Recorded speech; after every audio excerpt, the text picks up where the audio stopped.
బులెటిన్లో మరో breaking news చూస్తున్నాం. లైంగిక ఆరోపణలు ఎదుర్కొంటున్న యూట్యూబర్ హర్ష సాయి అజ్ఞాతం ఇంకా వేడలేదు.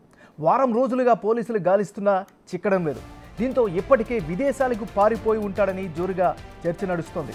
హర్ష సాయి తాను ఎక్కడ ఉన్నాడు అన్నది ఎవరికీ తెలియకుండా చాలా జాగ్రత్త పడుతున్నట్లు కనిపిస్తోంది. కానీ తన ఉనికిని మాత్రం కాపాడుకుంటున్నాడు. అందుకే ఎప్పటికప్పుడు ఆడియోలు, వీడియోలు రిలీజ్ చేస్తున్నాడు.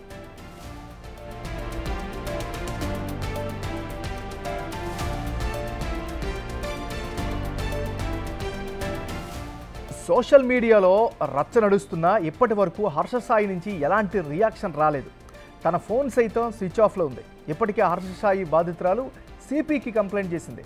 అతను విదేశాలకు పారిపోయే ప్రమాదం ఉందని ఫిర్యాదు చేసింది. హర్ష సాయిపై మరిన్ని ఆధారాలు సైతం సమర్పించింది.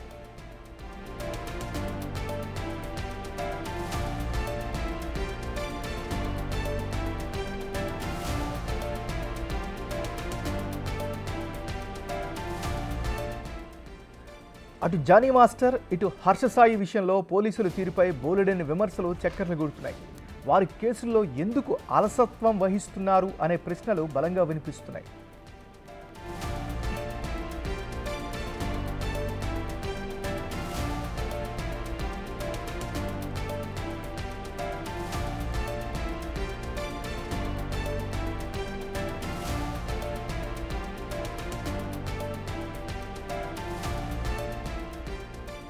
లైంగిక ఆరోపణలు ఎదుర్కొంటున్న యూట్యూబర్ హర్ష సాయి అజ్ఞాతం ఇంకా వేడలేదు. వారం రోజులుగా పోలీసులు గాలిస్తున్నా చిక్కడం లేదు. దీంతో ఇప్పటికే విదేశాలకు పారిపోయి ఉంటాడని జోరుగా చర్చ నడుస్తోంది.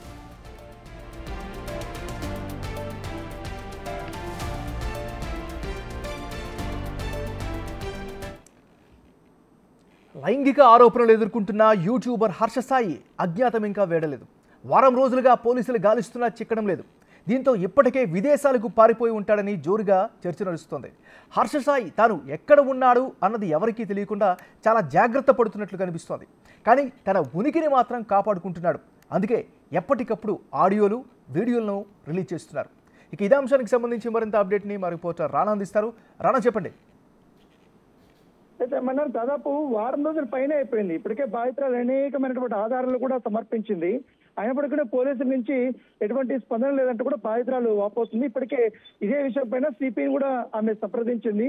ఇతర కేసుల్లో రేప్ కేసులు వచ్చినప్పుడు చాలా తొందరగానే స్పందించే పోలీసులు హర్ష సాయి విషయంలో మాత్రం ఇప్పటి వరకు పట్టుకోలేకపోతున్నారనేది ఒక అపవాదన అయితే చెప్పినటువంటి నేపథ్యంలో అయితే పోలీసులు మాత్రం ఒక వర్షం చెప్తున్నారు. మేము కేసు రిసీవ్ చేసినప్పటి నుంచి అనేక విధాలుగా కూడా ప్రయత్నిస్తున్నాం, తన లొకేషన్ కూడా ట్రేస్ చేయడానికి చేస్తున్నాం. కానీ ఫోన్లన్నీ కూడా ఒక ప్లేస్ లో పెట్టేసి వేరే వాళ్ళకి ఇచ్చేసి తను మాత్రం ఎక్కడి నుంచో వెళ్ళిపోయాడు. ఇక్కడైతే హైదరాబాద్ లో లేడు, విజయవాడలో లేడు, ఈవెన్ దో వైజాగ్ లో కూడా లేడు అనేసి కూడా పోలీసులు చెప్తున్నారు. అతని కోసం మేము ప్రత్యేక బృందాలతో కూడా గాలింపు చర్యలు చేపడుతున్నాం అనేసి కూడా పోలీసులు చెప్తున్నారు. మరోవైపు ఇప్పటికే యాంటిసిపేటరీ ఫైల్ కోసం చాలా తీవ్రంగానే హైకోర్టులో హర్ష సాయి ప్రయత్నిస్తున్నట్టుగా మనకు సమాచారం అందుతుంది. దానితో పాటు ఇప్పటి వరకు బాధితురాలు మాత్రం ఇప్పటికే హర్ష సాయి విదేశాలకి పారిపోయే అవకాశం ఉంది, పైగా పారిపోయి ఉండొచ్చు అనేది డౌట్ రేజ్ చేసిన నేపథ్యంలో సిపిని కలిసి కూడా ఇదే అంశాన్ని కూడా ఆమె ప్రస్తావించారు. సో సిపి కూడా వెంటనే నాసింగ్ పోలీసులకు కూడా చెప్పడం జరిగింది. హర్ష సాయి ఎక్కడున్నా కూడా పట్టుకోండి కూడా చెప్పడం జరిగింది. దాని దగ్గరగానే ఇప్పుడు చర్యలు చేపట్టామనేది కూడా పోలీసులు చెప్తున్నటువంటి నేపథ్యంగా పడుతుంది. అయితే జానీ మాస్టర్ విషయంలో గోవా వరకు వెళ్ళినటువంటి నాసింగ్ పోలీసులు ఆయన్ని కేవలం 2 రోజుల్లోనే పట్టేస్తున్నారు. కానీ ఇప్పుడు హర్ష సాయి విషయంలో దాదాపు వారం రోజులుగా వస్తుంది. దానికి తగ్గట్టుగా బాధితురాలు మీకు సంబంధించినటువంటి వాళ్ళిద్దరూ మాట్లాడుకున్నటువంటి ఆడియోస్ ఏవైతున్నాయో కొన్ని ఎడిటెడ్ పర్సన్, అంటే బాధితురాలే తప్పు చేసినట్టుగా, బాధితురాలే హర్ష సాయిని ముగ్గులోకి లాగుతున్నట్టుగా ప్రయత్నిస్తున్నట్టుగా ఆ వీడియోలు, ఆడియోలు కానీ కొన్నిటి బయట పెడుతున్నటువంటి పరిస్థితిగా పడుతుంది. ఈ ఆడియోలు ఎక్కడి నుంచో బయట పెడుతున్నారు. ఎందుకంటే ఒక పక్కా ప్రణాళికతోనే 30 seconds 1 minute అట్లా ఈవెన్ దో డేట్లతో సహా ఏ సమయంలో మాట్లాడాలనేది కూడా ఆడియో ముందు పెట్టి వాటిని మీడియా ముందుకు రిలీజ్ చేసినటువంటి ఉదంతం పైన కూడా ఆమె అభ్యంతరం వ్యక్తం చేసినటువంటి నేపథ్యంగా పడుతుంది. అలాంటి ఆడియోలు కానీ వీడియోలు కానీ నా దగ్గర చాలా ఉన్నాయి. కాకపోతే నేను అవన్నీ పోలీసులకి, కోర్టుకు మాత్రమే సమర్పిస్తానంటూ కూడా బాధితురాలు చెప్తుంది.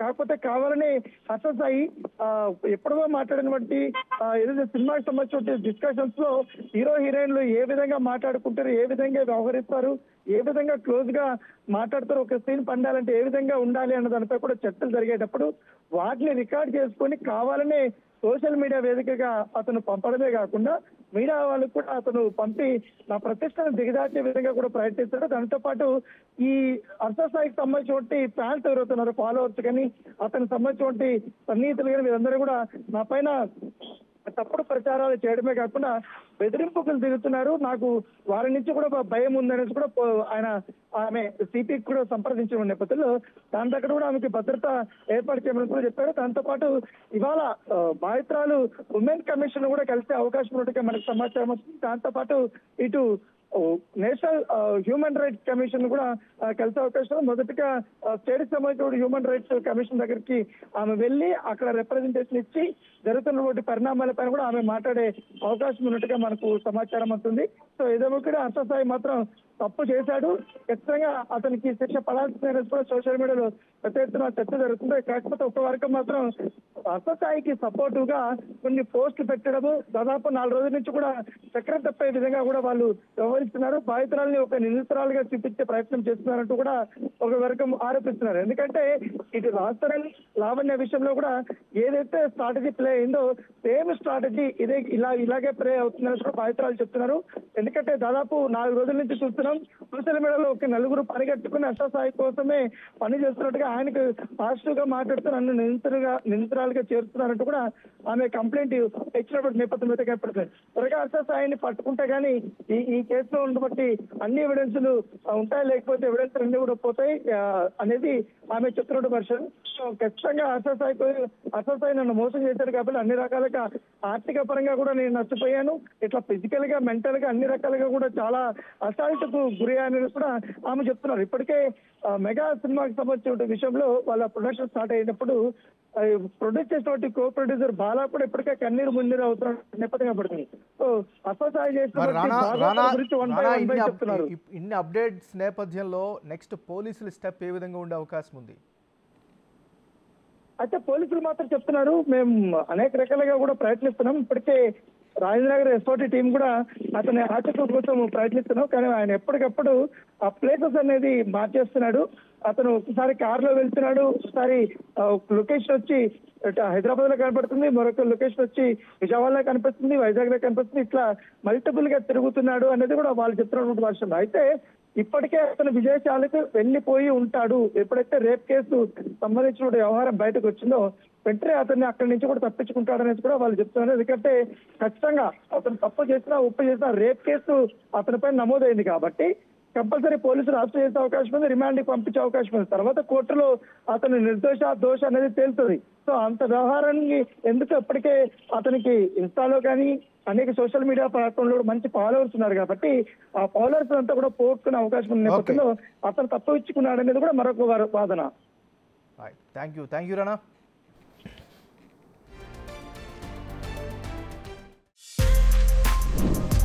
For more videos like this, subscribe Big TV channel.